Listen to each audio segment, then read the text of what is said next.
Drop.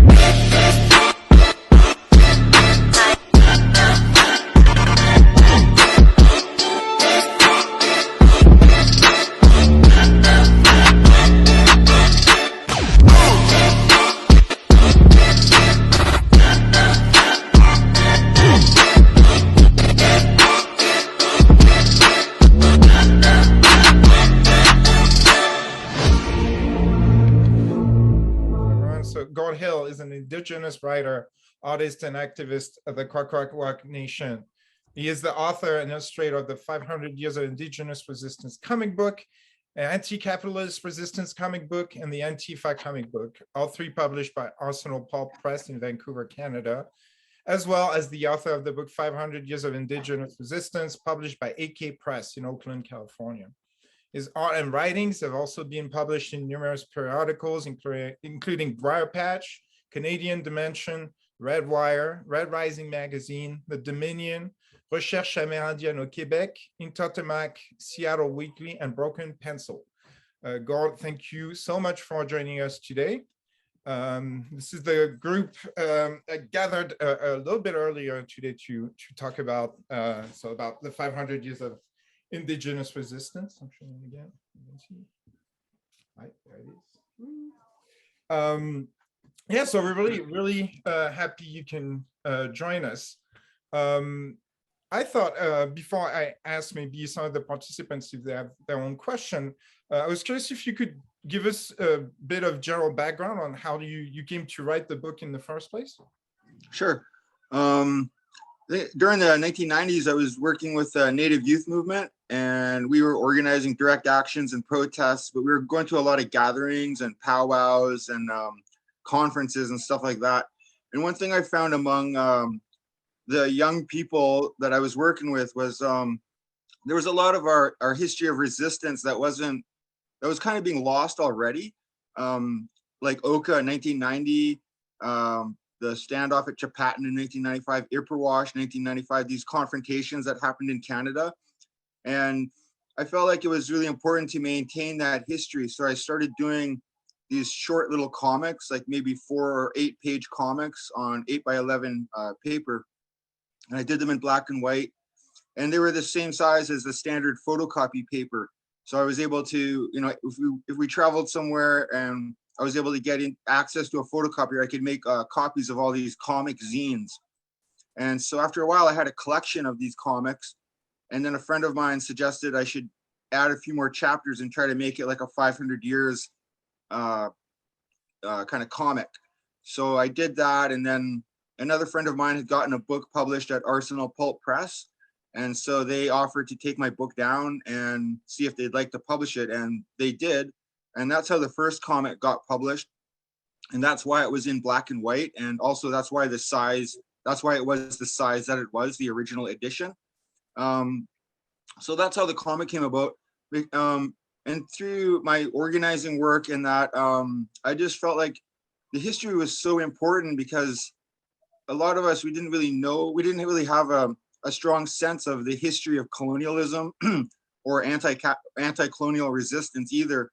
So I felt like this history is really important because it helps us to understand the situation that we're in today, the social conditions that we live under. And I also thought it was really important to remember our history of resistance. I was really inspired by Louis Hall, who was a Mohawk writer and artist. He designed the warrior flag and that. And one of the things he had said was, you know, if people lack a fighting spirit or the will to resist, then you don't really have a resistance movement. And I felt like the history of our resistance was really important and that it could inspire us in the present generations to continue on that resistance. So that's basically how the comic came about and partly why I wanted to make it happen. Mm-hmm. So it was really like it came out of your activism before it made it into book form, right? Yeah, absolutely. Yeah. So I saw in one of your interviews where you mentioned that you were you really wanted, I think, the book itself to go back to Native communities in Canada as well. Like, so. Yeah, I mean, that was my primary audience is Indigenous people because Indigenous people, we don't really get, at the time, we didn't really get materials that were meant for us. They were just kind of like general, histories of Indigenous peoples in Canada or whatever. And it was just kind of meant for, society at large or whatever, or even a non-native population to read and, maybe understand a bit of history. But I was inspired by Frantz Fanon, who said, the primary audience of your writing should be your people, your Indigenous people, or your Native people, the people who are fighting colonialism. So I really took that to heart, and I think that's my primary intention, is to get that book to Indigenous peoples. Did you get some feedback from people have been reading it? Well, yeah, because it's the first edition was published over 10 years ago, so I've gotten a lot of feedback. Yeah, there was a really positive response to it. I think it was partly because it was somewhat unique in that there wasn't this kind of graphic novel history of Indigenous resistance or colonialism. So I think a lot of people found it really useful. A lot of teachers used it in their classrooms. And from the response I got, it helped people understand the history a lot better. Even though it's kind of concise, and if you really want to know more of the history, you kind of have to go and get, bigger textbooks that actually really go into some of the detail of the history in that. So in a sense, it's a good introduction and overview of the history, because it's somewhat brief, because, there's a limitation on how much pages you can have, and there was limitation on how much time I could put into it. But it's gotten a really good response. The first edition sold over 22,000 copies, and then now we have the new edition. So, and I hope that's, I think that's going to do really well as well. I don't know, and everybody involved, if you want to raise your hands if you have a specific questions. Otherwise, I'll just keep going for the record. Well, I have questions along those lines. You mentioned Louis Hall as an inspiration. I know, again, in other places I've seen you mention other comic book artists. Do you have any favorites that sort of influenced your style? Yeah, I think one of the main influences I had in terms of the art that I did is Jack Kirby, who's kind of known as the king of comics. He worked mostly at Marvel, where he got a lot of his stuff. He's like one of the creators of the Fantastic Four and the Black Panther and these other kind of superhero action heroes. And he's kind of like, he kind of set the tone and the style for the whole action superhero comic format, beginning in the 50s and through the 60s. And his artwork's like really dynamic and really just kind of strong and bold. So I tried to incorporate elements of that into my comic, especially with the newer edition, because I took a lot more time studying graphic novels and comics, but I still went back to Jack Kirby because I just found his style really inspiring. And with the history comic, I wanted to, there's parts of it that it's not all action. So at least one panel every page, I wanted to have some kind of dynamic action kind of thing. And that's what Jack Kirby was really well known for, I think. So he was a really big inspiration for me in terms of how to make a comic page more interesting and just kind of more action oriented. And I kind of used some of his style a little bit when I was doing my panels. It's funny, when I grew up, when I read Marvel comic books, they always came with in magazines that would like have several. Back in France, they would have several different series in one, Spider-Man, X-Men, or whatever. But then there'd always be a page with historical comic strips. And I know some old comic books in the US would have those as well. There would just be, 2 strips about, I don't know, some historical figure. I'm just curious if there were also, if that genre also inspired you, or if there were also specifically historical comic books that, that sort of influenced the way you went about doing this. Not really. I think one comic that kind of inspired me was that comic series Palestine, because it was a black and white comic and it was quite detailed, and that style also actually kind of inspired me. And I forget the name of the artist at the moment, but that idea of the history of he documents his journeys to Palestine, I think, and what he sees in that. So that kind of had an impact on me.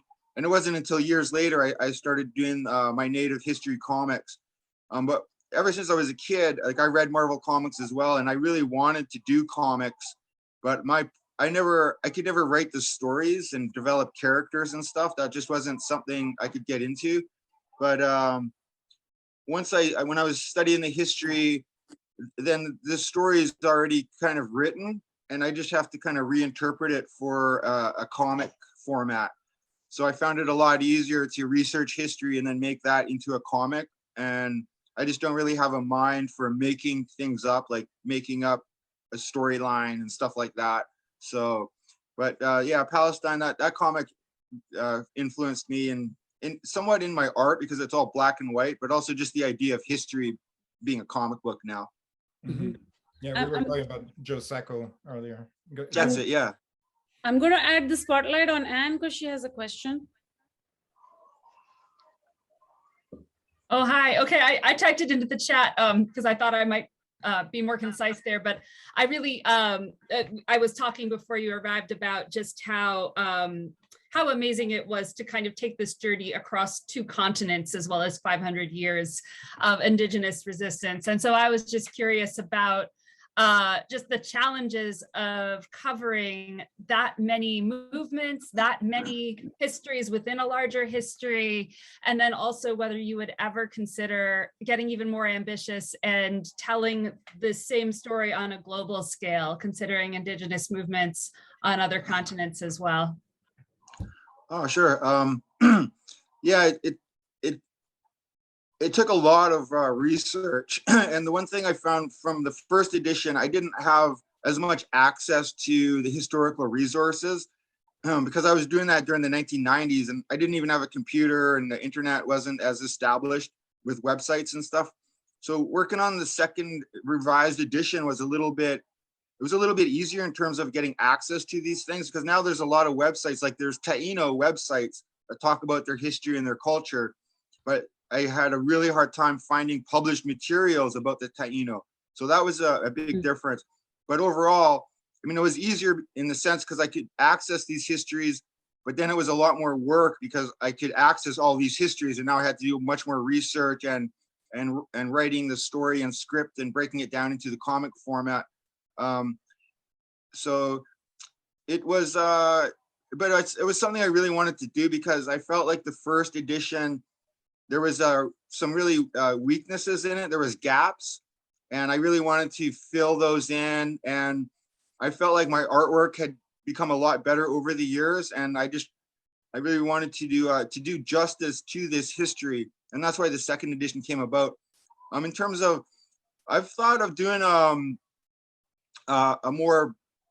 larger kind of thing about Indigenous resistance to colonialism around the world. One thing I was thinking of doing was actually one about the European tribal people's resistance to the Roman Empire, because there's a lot of really interesting stories in there. There's like victories for the tribal peoples there. And I think eventually they kind of, they did kind of contribute to the downfall of the Roman Empire. So I think there's some inspiring stories in that. But I haven't gone too much more into that thought or whatever, because I have a lot of other work piling up right now. But yeah, definitely that's something I would think about for sure. Firas, go ahead.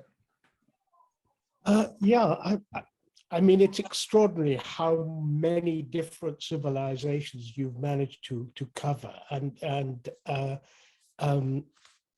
telling a story that certainly I knew very little about, and I think the fact that you focus on resistance as a core of your story, I think is great.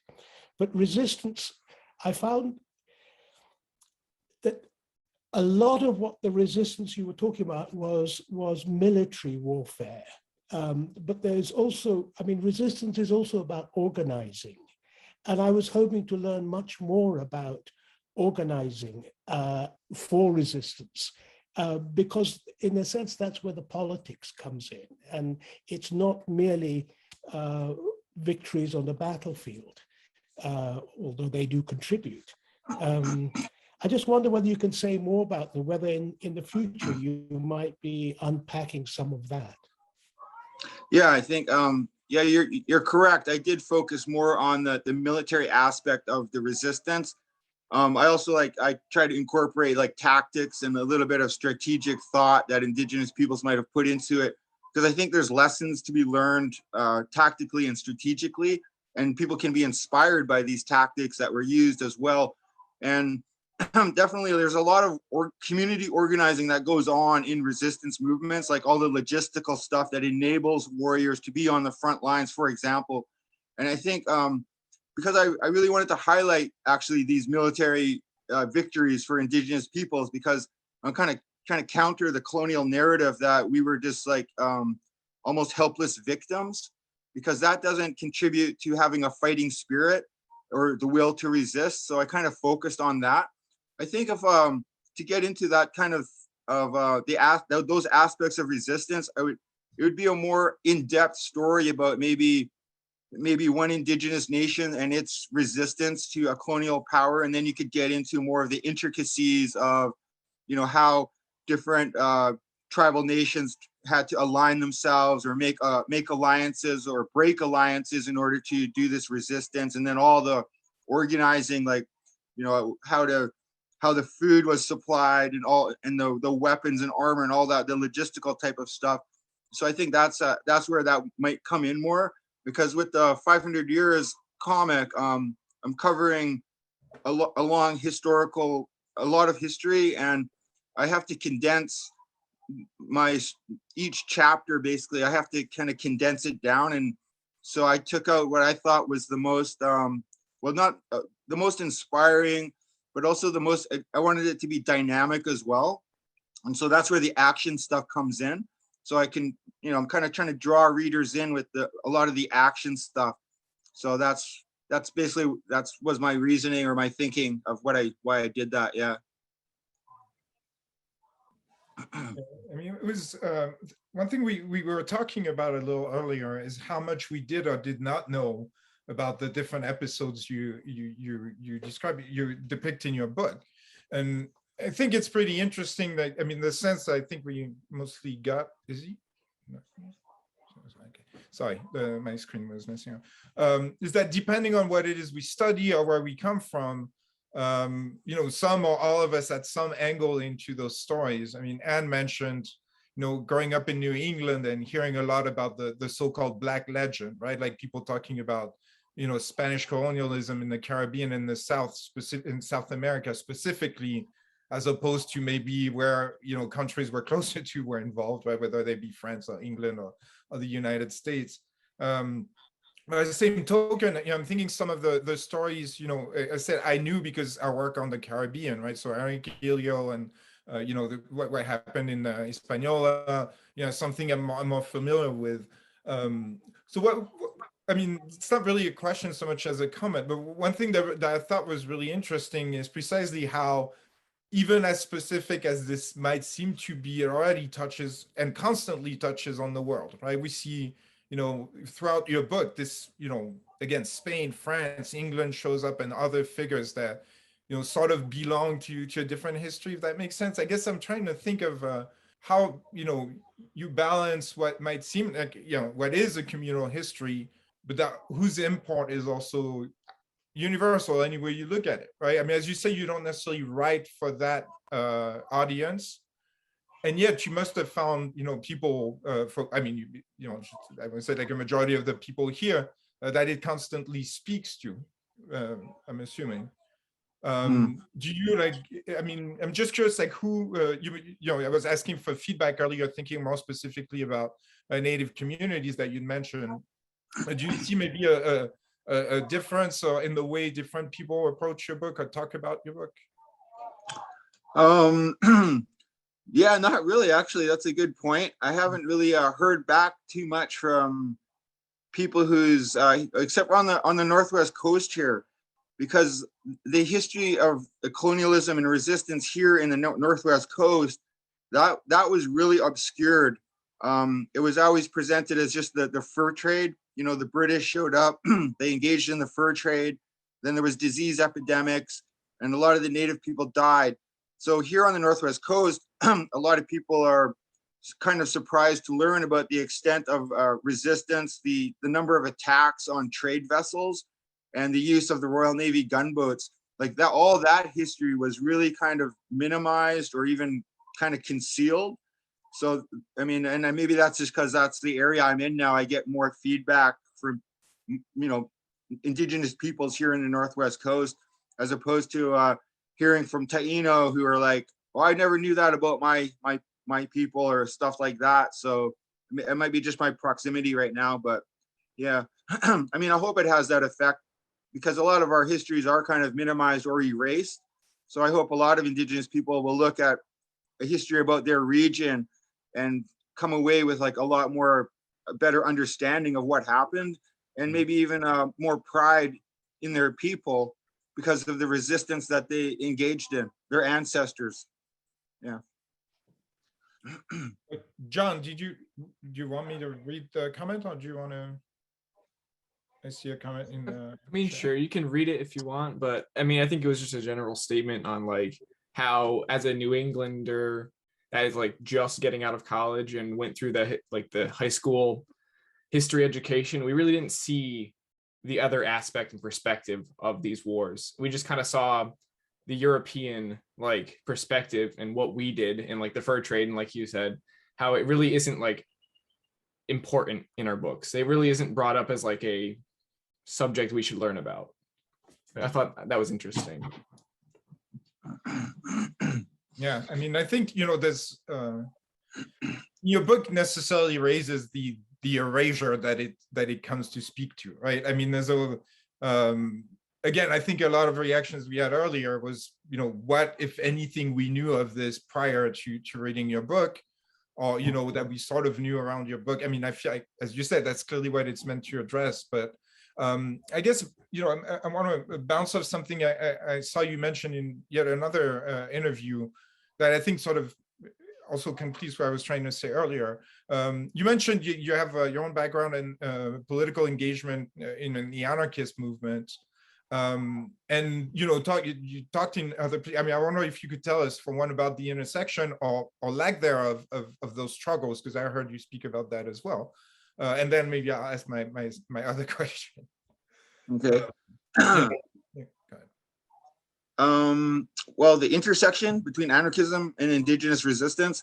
I mean, mostly what I've seen is, I mean, anarchists are, I mean, here in Canada anyway, they're like kind of the most solid alliances or support for Indigenous struggles. From what I see and what I've experienced, comes from anarchists. Like they'll show up and they'll help out. With a lot of the logistical stuff, I found anarchists will help out a lot with that, and raising awareness and coming through with funds and other resources and stuff like that.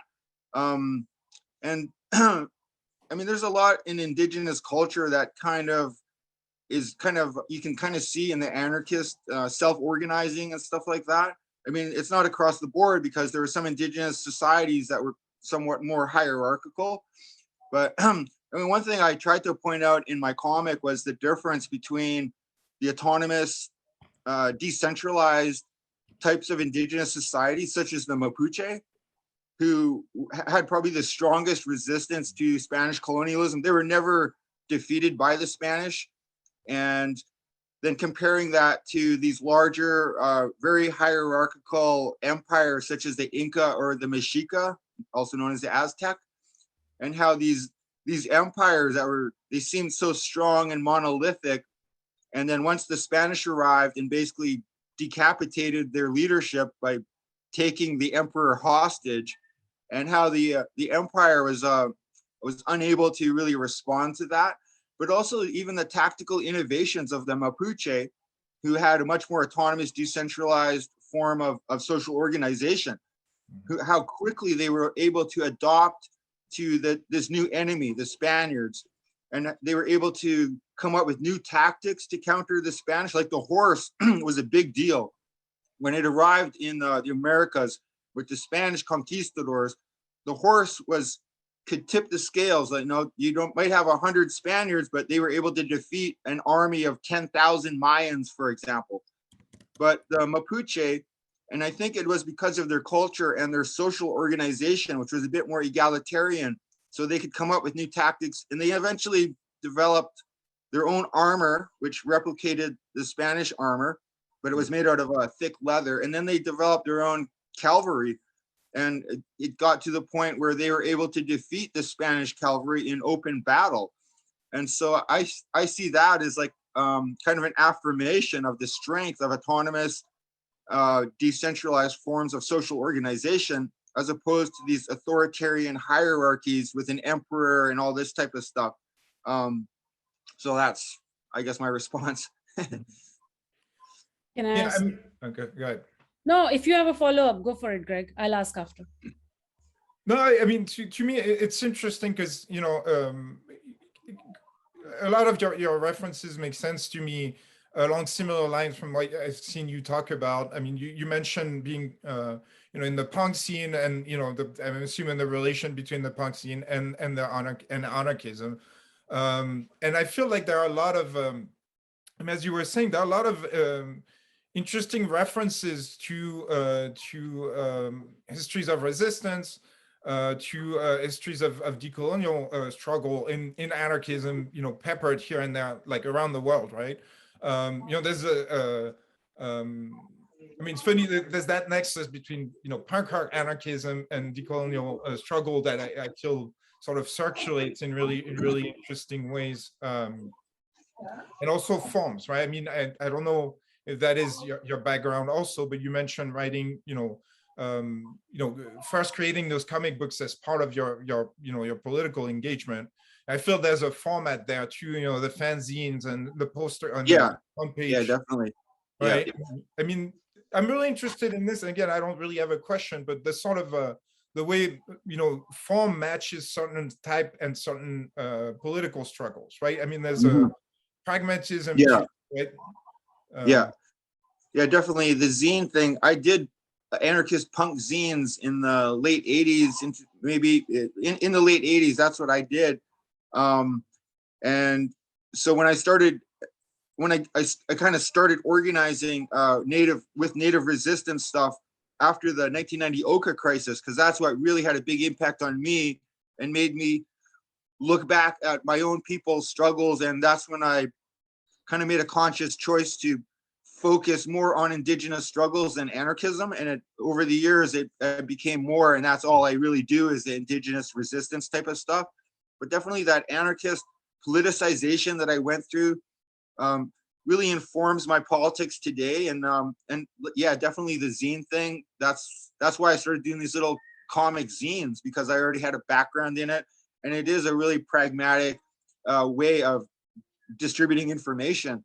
And you know, if we showed up at a res and I could get access to the band council office, they always have photocopies. So we were often able to that's how we were able to reproduce my comics and then go distribute them to the native people on that reservation or in that community. Yeah, so it had a big impact on me. I think another thing about anarchists are kind of drawn to the maybe somewhat romanticized idea of Indigenous peoples, that they always had this decentralized autonomous way of organizing, and that's kind of like the archetype of the Plains Indian, I think, you know, the stereotype kind of Plains Indian. Mm-hmm.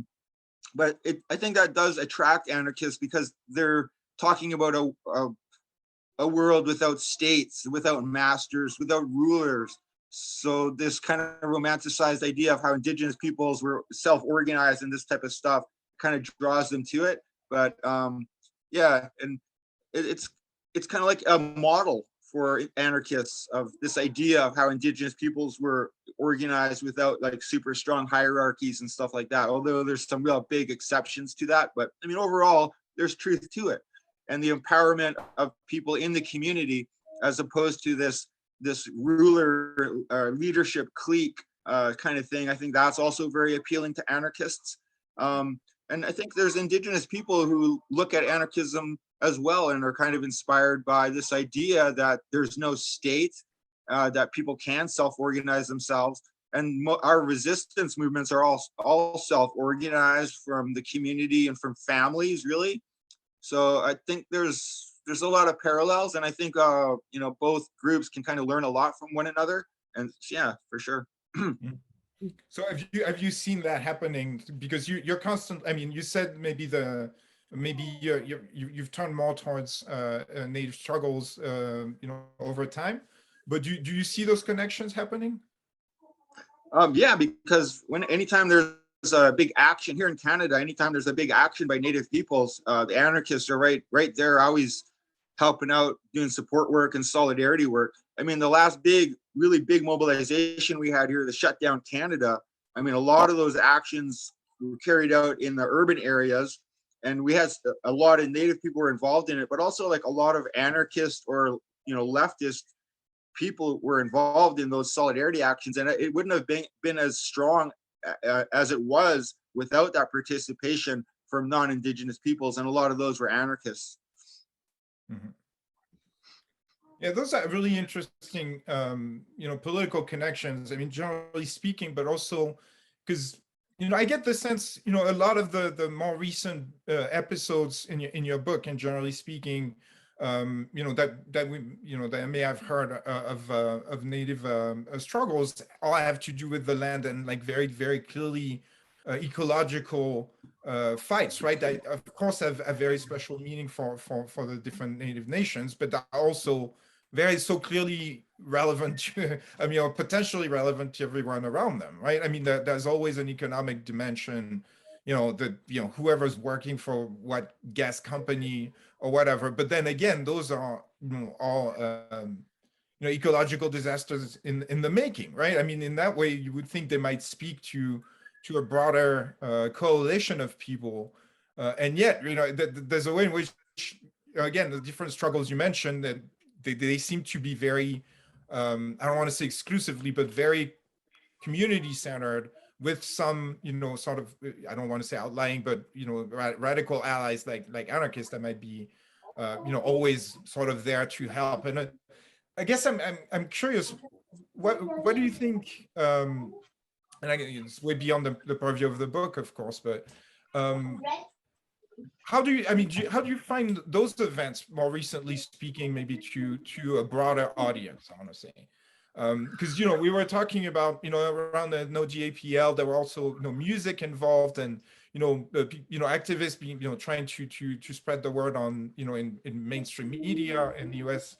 I'm curious if you see something similar in Canada as well, because, you know, there's been quite a few of those actions in the past 10 years and beyond. Well, some of them are definitely, I mean, with the Mi'kmaq and Elsie Pugtug in 2013, they were at the forefront of that resistance against the fracking exploratory drilling for the shale gas rock formations for fracking. So the Mi'kmaq were really at the forefront of that struggle, which was really about defending land, but also water. And though they were at the forefront, there was a lot of involvement from non-Native people in those areas that were going to be impacted. And they really, I think there was a coalition that would kind of form between the Mi'kmaq and these non-Native peoples, because they're all going to be affected by the fracking if it was going to go ahead, and they were all going to have their water was going to be contaminated. So there's definitely some struggles where you have a much larger coalition of Native and non-Native communities organizing. But a lot of times what you find is there's a strong backlash from the settler communities around in the area where there's a strong conflict going on.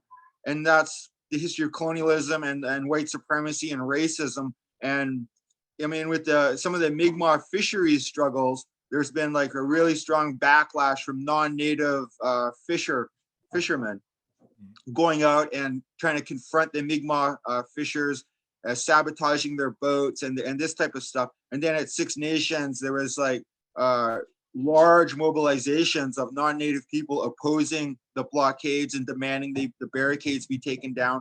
1990 Oka, there was rioting by non-Native people in the suburb of Chateauguay, where their the police, riot police were going in to try to stop the rioting because they're demanding that the Mercier Bridge be reopened. So there's definitely, it really exposes actually, I think, the division and the racism. Whenever we have these land struggles come out, that's when you really see the racism and white supremacy, and it makes the struggle even more intense because now you have these communities around your community that are now openly hostile to your action. So, and that's where the non-native alliances can maybe play a stronger role in trying to go and counter this racism within these non-native communities. But it's definitely an issue that comes up. Back to you. Yeah, hi, thanks, Gord. I just wanted to bring it back, I guess, to the comic, because I was still hung up on some of the things that Anne said and Feroz, and maybe this is the opposite question of what Anne asked, which was, will you, as you're progressing as an artist or a political thinker, she was saying maybe a bigger book of a global indigenous resistance, like an even bigger scale. But I was wondering if you considered micro scale, like some of the figures in this, some of the individual figures in this that I haven't encountered before. And then when you do encounter people like Pocahontas, she looks totally different and she's doing very different things from what we have received within Disney and all this kind of popular school stories and things like that. Would you consider, is that a movement you're considering, to have more a broader perspective on an individual or a specific historical moment? Yeah, I think well, one historical figure that I've always been really inspired by, and that I thought about doing a more in-depth story on, was Crazy Horse, because to this day he remains like a really powerful symbol of Indigenous resistance and the will to resist and to never give up, never surrender. So that was definitely one that I was thinking of doing. Mm-hmm. But also on the other hand, in terms of like focusing on one thing, I'm supposed to be getting to work soon on a black and white comic about the residential schools. And so that would kind of focus on that aspect of colonialism. But yeah, definitely in terms of the historical figures, Crazy Horse is one. Pontiac was another one because of the work he did in organizing this kind of indigenous multinational kind of confederacy that was very successful after the 1763 at that time period. Tecumseh was another one, but yeah, it has crossed my mind, definitely, and maybe sometime in the future I would do something like that. Yeah. Thank you. I think we are out of time, but go ahead, Greg. Okay, no, yeah, I was just going to ask, because you'd mentioned earlier on that you had quite a few projects going on right now. Is there anything you can share with us that you're working on? Yeah, well, there is this 100-page comic on the residential schools. I'm just waiting for the script, and it's a really good person I'm working with. I've worked with them before in some other comics, and they they provide me with the script and a lot of photo references. And the script has a breakdown of each page and even the panels. And so that's a real treat for me to work with someone who's done all the research and done all the writing. And then my thing is just kind of to do the artwork, because as a comic artist, that's really what I want to do, is just draw the artwork. And the research is really important, because without it, there would be no story and there'd be no comic. But so that's something I'm kind of looking forward to. And it's kind of timely because there's been a lot of graves that have just been recently being exposed, being found on these residential school properties. So it's a big issue right now in Canada, and so that's something I'm kind of looking forward to getting the work on, as I think it's a really important part of the history as well. Another thing I've always kind of thought about doing was, like, I don't know if you know Conan the Barbarian. Yeah. Conan the Barbarian comic. I always kind of thought about, because that was a big inspiration for me as a kid. I always read those Conan comics. My mom would buy the Savage Sword of Conan for me, and I always thought, I wondered, because I always had this thing. I was like, is Conan like a native? Because he had black hair and stuff. But anyway, I was thinking of doing like a kind of a Conan style comic, but with a Northwest Coast warrior, and this warrior has to make their way back to their homeland, or it's some kind of journey, but they'll encounter all the supernatural creatures that we have in our oral histories here on the coast. And I thought that could be really cool. Also, so do you have a writer for this one, or that's your idea? No, I would probably just write it myself, but Okay. yeah. I will read that definitely. Okay, back to you. How late do we have? I think we're out of time. We have like, yeah. Why? You have more burning questions? I mean, I always have questions. Hey, does anyone in the audience have a final thing, maybe? Maybe no. I have one more question then. I was really curious about, I know you do, I've read somewhere that you do box carving and wood carving. Yeah. Yeah, I mean, I'm just curious to what extent that style is, or if at all, influences your drawing, because there's a sort of how do you call this, like a wood carving quality to some of your comic strips, especially the black and white ones. And so I'm just curious if you see any how much of an overlap you see between the two practices. I can't really see it, but I feel like there is a connection between them. Because I carve masks and I make boxes. So I do like 3-dimensional and kind of like 2-dimensional relief carving as well. And I feel like over the years, as my traditional artwork has kind of developed, it's influenced a lot of my graphic work, and especially just like in terms of like the forms. And I also actually do comics that are traditional art form, but in a comic format, with like Raven, like tales about Raven stealing the light and things like that. I've done little zine comics that are using traditional artwork. I think this overall though, it helps my art, my graphic art, just be kind of cleaner, because that's one requirement of the Northwest Coast art, is the form lines in that are very clean. There's no squiggly lines. Everything's very deliberate. So I think that influences some of my own graphic art that I do, definitely. Yeah. Oh, that's awesome. And so, and those zines are all produced like they're up in the Northwest where you are? Is that where we find them? Yeah, there's some zine distributors that have asked me if they could reproduce them, and they were distributing through their own distribution thing. But yeah, they didn't have huge print runs or anything. So, but they're still somewhat accessible, I think. Yeah. Okay. Cool. That is good to know. I'm taking notes. All right, so I think we're out of time. So thank you so much, Gord, for joining us today, for making the book to you, which I think is.